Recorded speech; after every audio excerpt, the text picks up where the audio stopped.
নমস্কার বন্ধুরা, আশা করি তোমরা সবাই খুব ভালো আছো। তো দেখো, গতদিন আমি ভিডিও দিয়েছিলাম contemporary Indian education first hub, যার নাম ছিল education in post independent India, অর্থাৎ স্বাধীনোত্তর ভারতের শিক্ষা। তো আজকে আলোচনা করব সেকেন্ড হাফে কী কী সিলেবাস রয়েছে এবং বিগত 6 বছরে কী কী প্রশ্ন রয়েছে এবং প্রত্যেকটা অধ্যায় ভিত্তিক কী কী ইম্পর্টেন্ট প্রশ্ন তোমাদেরকে পড়তে হবে। তো এই দেখো, সেকেন্ড হাফের নাম হচ্ছে লেখাই রয়েছে তোমাদের পরীক্ষার খাতায়, কিন্তু প্রত্যেকটা হাফের নাম লিখতে হবে, অর্থাৎ পেপারের নাম লিখতে হবে এবং হাফের নাম লিখতে হবে এবং পরীক্ষার কততম পরীক্ষা দিচ্ছ সেটাও লিখতে হবে, অর্থাৎ তোমাদের পরীক্ষার নাম হবে বিএড ফার্স্ট সেমিস্টার এক্সামিনেশন 2024। আর হাফের নাম কী দেবে সেকেন্ড হাফ, যার নাম হচ্ছে policy framework for education in India, অর্থাৎ ভারতের শিক্ষার জন্য নীতি নির্ধারণ। দেখো, এখানে তোমরা সিলেবাসটাতেই দেখতে পাচ্ছ কত কত শর্ট ফর্ম আছে। এগুলোর কিন্তু যে কোনো থেকে প্রশ্ন উল্লেখ করে তোমাদেরকে দিয়ে দিতে হবে। তো তোমরা যদি এর শর্ট ফর্মগুলোর ফুল ফর্ম না জানো, তোমরা কিন্তু প্রশ্নের উত্তর করতে পারবে না। তাই সমস্ত কিছু না জানলেও কিছু কিছু টার্ম তোমাদের জানা অত্যন্ত প্রয়োজন, এবং আমি প্রত্যেকটা ভিডিওতেই যেভাবে বলি যে যেহেতু পরীক্ষা এখন বেশি দেরি নেই, তো মোটামুটি একেবারে ভালো করে যদি না পড়ার সময়ও থাকে, মোটামুটি দেখে নাও, তাহলে পরীক্ষার আগের দিনগুলো চোখ বোলালে নতুন জিনিস তো, তাহলে একটু মনে রাখতে অসুবিধা হয় এই। তো সেই জন্য আমি আস্তে আস্তে ভিডিওগুলো নিয়ে আসছি যাতে তোমাদের সুবিধা হয়। চ্যানেলে নতুন হয়ে থাকলে অবশ্যই সাবস্ক্রাইব করবে, এবং কোনো রকম অসুবিধা থাকলে বা বক্তব্য থাকলে অবশ্যই কমেন্টে জানাবে। তো দেখো, এখানে হচ্ছে প্রথমে ইউনিট 1-এ আছে কন্টেম্পোরারি ইস্যুস অফ এডুকেশন, অর্থাৎ শিক্ষার সমকালীন বিষয়সমূহ, যেখানে আনএমপ্লয়মেন্ট অর্থাৎ বেকারত্ব যেটা এখনও রয়েছে, পোভার্টি দারিদ্রতা, পপুলেশন এক্সপ্লোশন, জনসংখ্যার বিস্ফোরণ, তারপরে হচ্ছে স্টুডেন্ট আনরেস্ট, এই সমস্ত কিছু রয়েছে। তারপরে হচ্ছে শিক্ষা বিষয়ক নীতিসমূহ, অর্থাৎ এসএসএ, যার নাম হচ্ছে সর্বশিক্ষা অভিযান, আরটি অর্থাৎ right two education act 2009, NCF national curricular framework 2005, NKC আরএমএসএ রাষ্ট্রীয় মাধ্যমিক শিক্ষা অভিযান, এনসিএফটি 2009, এইভাবে সমস্ত কিছু রয়েছে। ঠিক আছে, তারপরে হচ্ছে যে রোল অফ মনিটরিং এজেন্সি, তৃতীয় ইউনিটে বা তৃতীয় অধ্যায় আছে। এইভাবে তৃতীয় অধ্যায় তোমরা দেখতে পাবে। তৃতীয় অধ্যায় হচ্ছে কি আছে, উপদেশ দানকারী সংস্থাসমূহ, অর্থাৎ ইউজিসি, যার নাম হচ্ছে university grand commission, NAAC, NCT, NUEPA, NCRT, ISC, CT, SCERT, DIET, এই ধরনের সমস্ত যে সংস্থাগুলো আছে সেইগুলো সম্পর্কে তোমরা পড়বে। এবং তারপরেই দেখো কমিউনিকেশন, পার্টিসিপেশন অ্যান্ড ডেভেলপমেন্ট, অর্থাৎ women education, Dalit education, tribal education, adult education and continuing in education, distance and open education, সমস্ত কিছু শিক্ষার যে পিএইচডি, দূরশিক্ষা, নারী শিক্ষা, দলিত শিক্ষা, সমস্ত কিছু আছে। তো অনেকেরই পড়তে এই বিষয়টা ভালো লাগবে না, কিন্তু যদি সেভাবে সময় থাকতে থাকতে মানে পড়া হয়, অনেক কিছু জানার রয়েছে সোজা কথা। এবং পরবর্তীকালে তোমাদের এটা ভালো লাগবে যদি এটাকে নিয়ে এগোতে চাও। তারপরে হচ্ছে চতুর্থ অধ্যায় দেখো, বললাম চতুর্থ অধ্যায় কী আছে। পঞ্চম অধ্যায় আছে শিক্ষা বিষয়ক পরিকল্পনা এবং ব্যবস্থাপনা, educational planning, institutional planning, leadership, administrative structure of secondary education, quality management and supervision. তো এই সমস্ত কিছুই প্রশ্ন আমরা দেখবো, এবং তার সাথে দেখো এখানে প্র্যাকটিকাম আছে। প্র্যাকটিকামের বিষয়ে তো আমি আগেই আলোচনা করেছি। তো দেরি না করে আমি চলে আসছি এই অধ্যায়গুলিতে মূল কী কী তোমাদের পড়তে হবে। তো দেখতে থাকো তোমরা। প্রথম চ্যাপ্টার হচ্ছে শিক্ষা সমকালীন বিষয়সমূহ। এখানে হচ্ছে এই চ্যাপ্টার থেকে আমি একটাই বলবো যে শর্ট প্রশ্নগুলো কিন্তু ভালো করে দেখে রাখবে, কারণ এগুলো না হলে তোমরা পরে অসুবিধায় পড়তে পারো। তো বিদ্যালয় স্তরে ছাত্র অসন্তোষের দুটি কারণ, অর্থাৎ ছাত্র অসন্তোষ কেন হয়ে থাকে, বিভিন্ন কারণ। তো তার মধ্যে থেকে দুটি কারণ বলেছে। তার মধ্যে সবথেকে বড় একটা প্রশ্ন আছে, সেটা হচ্ছে যে বেকারত্ব কাকে বলে। এটা তোমরা নিজেদের ভাষায় বুঝেও লিখতে পারবে। তারপরে হচ্ছে দারিদ্র কী, আর জনবিস্ফোরণ বলতে কী বোঝো, এবং তার মধ্যে হয়েছে জনবিস্ফোরণ কেন হয়, অর্থাৎ তার 4টে কারণ জানতে যাওয়া হয়েছে। এবং ছাত্র অসন্তোষ বা ছাত্র অস্থিরতা কাকে বলে, স্বনিযুক্ত বৃত্তি বলতে কী বোঝো, তারপরে শিক্ষায় জনসংখ্যা বিস্ফোরণের প্রভাব কী। এবং এই দেখো শিক্ষায় ছাত্র অসন্তোষের যে প্রভাব, এই কিছু কিছু প্রশ্ন আছে দেখবে, যেগুলো হচ্ছে তোমার 5 নম্বরেও আসে, 10 নম্বরেও আসে বা 2 নম্বরেও আসে। এটা হচ্ছে সেরকমই একটা প্রশ্ন। তো এখান থেকে এই চ্যাপ্টারটা থেকে যদি তোমাদের প্রশ্ন আসে, তোমরা আশা করি নিজেদের মধ্যে বানিয়ে লিখতে পারবে। যে বেকারত্বের যে সামাজিক প্রভাব, সেটা তোমরা লিখতে পারবে আশা করি। তারপরে হচ্ছে যে শিক্ষায় দারিদ্র্যের প্রভাব সম্পর্কে আলোচনা করো। এবারে 5 নম্বরের প্রশ্নে মিনিমাম 6টা পয়েন্ট দেওয়ার চেষ্টা করবে, যদি না হয় মিনিমাম 5টা পয়েন্ট তো দিতেই পারো নিজেদের মতো করে যদি লিখতে চাও। শিক্ষায় দারিদ্র্যের প্রভাব সম্পর্কে আলোচনা করো, দারিদ্র ও শিক্ষার মধ্যে সম্পর্ক সংক্ষেপে আলোচনা করো। তো এখানে দেখো অনেকগুলো পয়েন্ট আছে, যতটা মনে রাখা যায় ততটা পড়বে, বাকিটুকু নিজের ভাষায় গুছিয়ে লিখলেও হবে। এবারে কিছু কিছু জিনিস, যেটা আমি সবসময় বলি যে কিছু কিছু জিনিস যেগুলো আছে একদম টু দি পয়েন্টে অ্যান্সার দিতে হবে, বানিয়ে লিখলে হবে না, সেগুলো তোমাদেরকে সঠিকভাবে পড়েই লিখতে হবে। এই যে আরেকটা প্রশ্ন, জনসংখ্যা বিস্ফোরণের মূল কারণগুলি উল্লেখ করুন। জনসংখ্যা বিস্ফোরণ ও শিক্ষার মধ্যে সম্পর্কটা কি সেটা আলোচনা করুন। এখানে হচ্ছে 10 নম্বরের প্রশ্ন দেওয়া হয়েছে, এবং আমি প্রত্যেকবার যেটা বলি যে বই থেকে অবশ্যই পড়বে। রিদা পাবলিকেশনের বইটা খুবই ভালো, সমকালীন ভারত এবং শিক্ষা যেটা আছে। তো ওই বইটা পড়তে পারো, প্লাস অথবা স্ক্যানার বা স্কলার যে কোনো বই এই কম সময়ের মধ্যে তোমরা আশা করি প্রিন্ট করেছো বা কিনেছো বা জিরোস করেছো। হ্যাঁ, তবে আমি এটা বলবো যে পিডিএফ দেখে পড়ো না, কারণ হাতের কাছে পিডিএফ দেখে পড়লেও হয়, অনেকে যাদের অভ্যেস আছে ল্যাপটপে বা কম্পিউটারে রেখে, কিন্তু একটা বই হাতের কাছে থাকলে না পরীক্ষার সময়টা সুবিধা হয়, এটাই বলার। তো এই প্রশ্নটা তোমরা দেখতে পাচ্ছ। এবার সরাসরি চলে আসছে দ্বিতীয় চ্যাপ্টারে, অর্থাৎ শিক্ষা বিষয়ক নীতিসমূহ, যেখানে আমি বললাম সিলেবাসে আলোচনা করবার সময় এসএসএর উদ্দেশ্য বিবৃত করুন, সর্বশিক্ষা অভিযানের লক্ষ্য বা বৈশিষ্ট্য। এই যে এসএসএ, এর ফুল ফর্মটা কিন্তু যদি না জানো তোমরা, তাহলে এর বৈশিষ্ট্যগুলো কোথা থেকে যদি ঘুরিয়ে, বেশিরভাগ ক্ষেত্রে কিন্তু প্রশ্ন আসে। প্রশ্ন কঠিন আসে এই কথাটা বলবো না, কারণ বিগত বছরের প্রশ্নগুলো তোমরা যদি দেখো বুঝতে পারবে যে একটা সময় অবধি, মানে কোভিডের আগে পর্যন্ত কিন্তু প্রশ্ন ইয়ার ওয়াইজ আসতো, কিন্তু তারপরে রিসেন্টলি কিন্তু প্রশ্নের ধরন চেঞ্জ হয়েছে। তারপরে হচ্ছে দেখো এনসিএফ 2005-এর দুটি প্রেক্ষিত লিখুন বা জাতীয় পাঠ্যক্রম রূপরেখা, অর্থাৎ ন্যাশনাল কারিকুলাম ফ্রেমওয়ার্ক, তার 2005-এ লক্ষ্য লক্ষ্যগুলি কী কী রয়েছে সেটা 2 নম্বরের জন্য লিখবে তোমরা। তারপরে আরটি অর্থাৎ রাইট টু এডুকেশন অ্যাক্ট 2009টা তোমরা ফার্স্ট হাফেও ছিল। আমি এই প্রশ্নটা সম্পর্কে আলোচনা করেছি। আবার এখানে বৈশিষ্ট্য চেয়েছে এবং আরএমএসএ গতবার এসেছিল যে আরএমএসএর ফুল ফর্ম কি, রাষ্ট্রীয় মাধ্যমিক শিক্ষা অভিযান, খুব ইম্পর্টেন্ট। আরএমএসের দুটি কার্যাবলী কী কী, তারপরে হচ্ছে কার্যকরী সাক্ষরতা বা বলতে কী বোঝো, এখানে আমি দেখো মার্ক করে রেখেছি। এবং এনকেসির দুটি প্রধান উদ্দেশ্য। এনকেসির ফুল ফর্মটা কি দেখো, এনকেসির ফুল ফর্ম হচ্ছে ন্যাশনাল নলেজ কমিশন। তো এরপরে দেখো যে প্রশ্নটা দেওয়া আছে সেটা হচ্ছে সর্বশিক্ষা অভিযান কি, শিক্ষার অধিকার আইন কি, রাষ্ট্রীয় মাধ্যমিক শিক্ষা অভিযান কি, সর্বশিক্ষা অভিযানের কাজগুলি কী কী, তারপরে সর্বশিক্ষা অভিযানের 5টি বৈশিষ্ট্য, তারপর শিক্ষার অধিকার আইনের বৈশিষ্ট্য, এগুলো তোমরা দেখে রাখবে।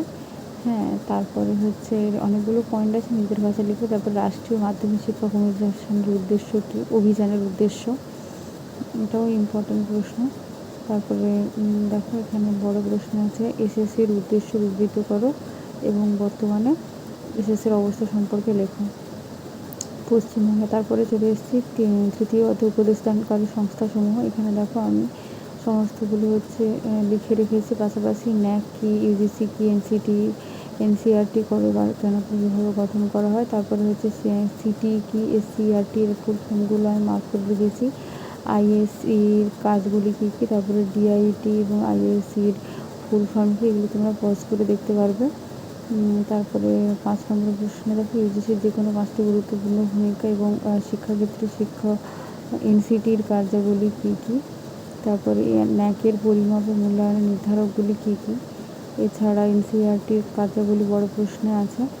তারপরে এনইউইপি এর কাজগুলি কী কী, এগুলো তোমরা ডিটেলটা পড়লে ভালো মানে করে বুঝতে। এবং আইএসসি কার্যাবলী কী কী, এবং এখানে দেখো 4th চ্যাপ্টারে দলিত শিক্ষক, দূরাগত শিক্ষক, নারী শিক্ষার কয়েকটি উদ্দেশ্য, দলিত কাকে বলে ইত্যাদি, জীবনব্যাপী শিক্ষার দুটি প্রয়োজনীয়তা এবং বয়স্ক বহমান শিক্ষার 5টি অসুবিধা কী, মুক্ত দূরাগত শিক্ষার 5টি সুবিধা। তারপরে দলিত শ্রেণীর উন্নয়নের জন্য সরকার কর্তৃক গৃহীত পদক্ষেপগুলি কী কী, এবং তপশিলি উপজাতিদের জন্য সরকার কী কী ব্যবস্থা গ্রহণ করেছে, দূরাগত শিক্ষার সুবিধাগুলি কী কী। 5 নম্বরে দেখো এখানে হচ্ছে স্বৈরতান্ত্রিক নেতৃত্বদান বলতে কী বোঝো, প্রাতিষ্ঠানিক পরিকল্পনা কি, খুবই ইম্পর্টেন্ট প্রশ্ন। তারপরে শিক্ষার পরিকল্পনা, শিক্ষাগত পরিকল্পনার 4টি বৈশিষ্ট্য, প্রাতিষ্ঠানিক পরিকল্পনা কী, হ্যাঁ প্রাতিষ্ঠানিক পরিকল্পনার বৈশিষ্ট্য কী, নেতৃত্বদান কাকে বলে, তত্ত্বাবধান বা সুপারভিশনের সংজ্ঞা, ঠিক আছে। তারপরে প্রধান শিক্ষকের সংযোজক হিসেবে ভূমিকা, প্রাতিষ্ঠানিক পরিকল্পনা, নানা দিক ও পরিধি, এর অনেকগুলো পয়েন্ট আছে। এবং প্রধান শিক্ষকের গুণাবলী ও কাজ, এটা হচ্ছে ঘুরিয়েও আসতে পারে যে একজন ভালো নেতৃত্বের গুণাবলী লেখো, তখন এটা লিখতে হবে। এই হচ্ছে এখানে অনেকগুলো পয়েন্ট আছে, যতগুলো আগে পড়বে যতগুলো মনে রাখা যায় ততগুলো নিজের মতো করে গুছিয়ে নেবে। পয়েন্টগুলো আগে মনে রাখবে, তারপরে লিখবে। নেতৃত্ব তত্ত্বাবধানের মধ্যে পার্থক্য কী, শিক্ষাক্ষেত্রের প্রয়োজনীয়তা কী, গুণগত তত্ত্বাবধান, এবং এইভাবে চ্যাপ্টারটা শেষ। তো দেখো এখানে হচ্ছে WBUTTPA লেখা আছে, বাট এখানে এটা 2016 সালে, কিন্তু এখন তোমাদের প্রশ্নে লেখা থাকবে বাবা সাহেব আম্বেদকর এডুকেশন ইউনিভার্সিটি, অর্থাৎ BSAEU BSAEU এটা লেখা থাকবে, ঠিক আছে। তো এখানে দেখো প্রশ্নগুলো সেকেন্ড হাফের নাম লেখা আছে, policy framework for education in India.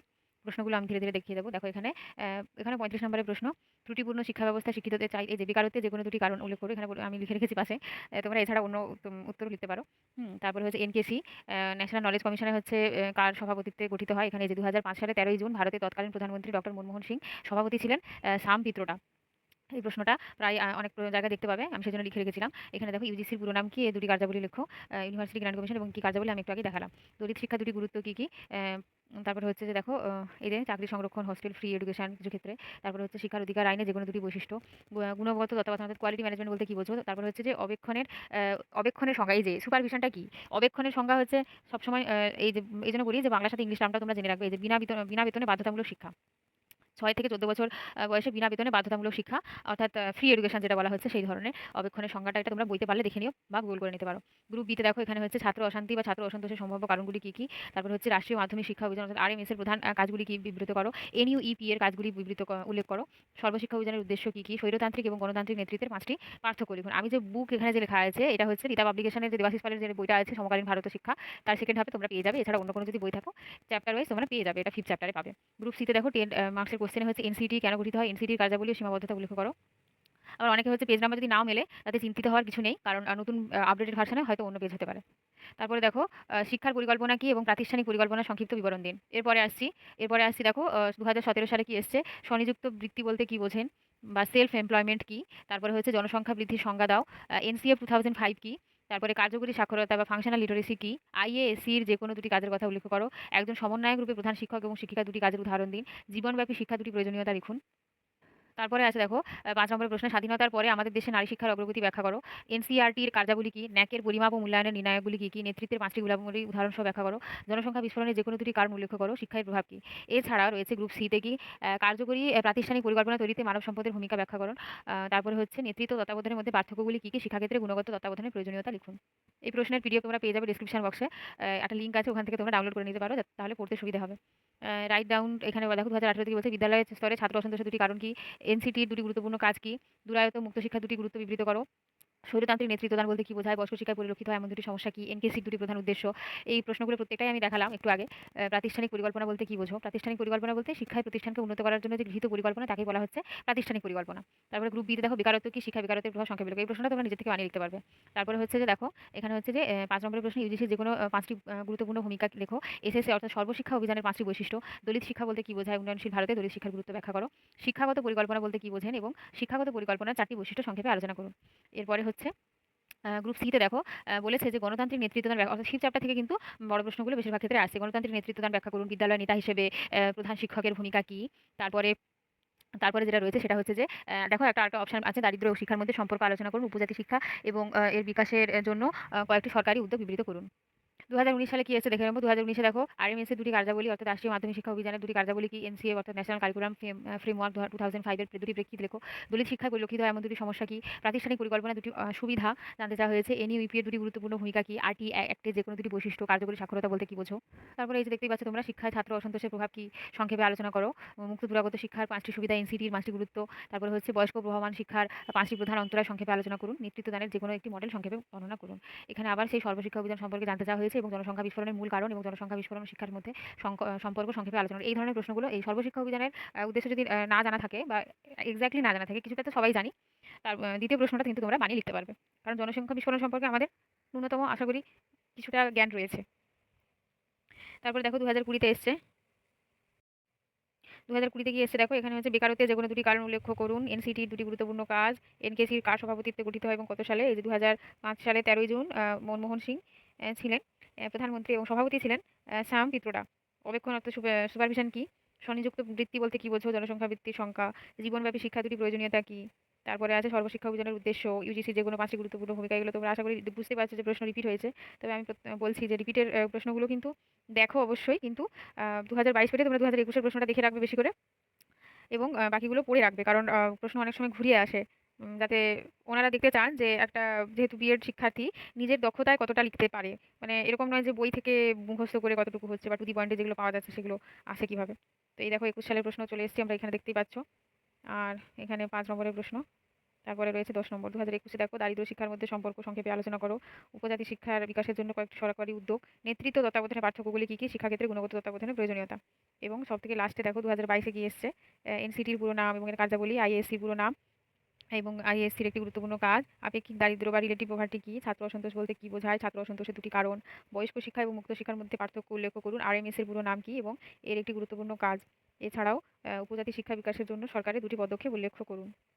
তারপরে রয়েছে গ্রুপ বিতে এসসিইআরটির কার্যাবলী, বয়স্ক শিক্ষা বলতে কি বোঝায়, ভারতে বয়স্ক শিক্ষার গুরুত্ব ব্যাখ্যা।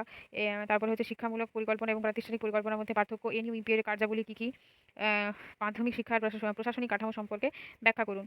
বড় প্রশ্ন দেখো, এই যে জনসংখ্যা বিস্ফোরণের যে কোনো দুটি কারণ লিখুন এবং জনসংখ্যা বিস্ফোরণ রোধ করার দুটি উপায় লিখুন। জনসংখ্যা বিস্ফোরণ ও শিক্ষা সম্পর্ক কি, ছোট ছোট পার্টে পার্টে প্রশ্ন এসছে।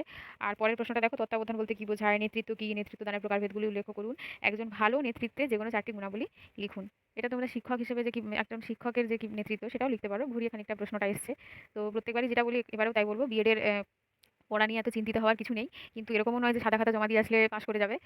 কিছুটা লিখে আসতে হবে এবং বিচার বিবেচনা অনুযায়ী তোমার সাপেক্ষে যুক্তিপূর্ণ উত্তর যদি তুমি লিখে আসো, ভয়ের কিছু নেই। আর বিএডে পাশ করাটা সেরকম কঠিন কিছু নয়। 35 নম্বরের মধ্যে 10 নম্বর হচ্ছে শর্ট প্রশ্নে পাচ্ছ এবং 5 নম্বরে ধরো 15 নম্বর, আর 10 নম্বরের যদি কিছু না পারো মূলত কিছুটা লিখে আসলেও হবে। তাই ভয়ের কিছু নেই, যেটুকু সময় আছে পড়ো। প্র্যাকটিকাম পরীক্ষা তো থিওরি পরীক্ষার পরে হবে। এখন প্র্যাকটিকামটা লেখা যদি নাও হয়ে থাকে, যেটুকু হয়েছে সেটাকে বাকি রেখে থিওরির জন্য একটু দেখে রাখো। এই সময় জানি অনেক রকম চাকরির পরীক্ষা হচ্ছে, কিন্তু যেহেতু বিএড কোর্সটা করছো সেই জন্য সেটাকে ভালো করে পাশ করে উতরে যাওয়াটাই আমার মতে মঙ্গল বলে মনে হয়। যাই হোক, দেখা হচ্ছে অন্য একটি ভিডিওতে। ততক্ষণ সবাই ভালো থেকো, সুস্থ থেকো।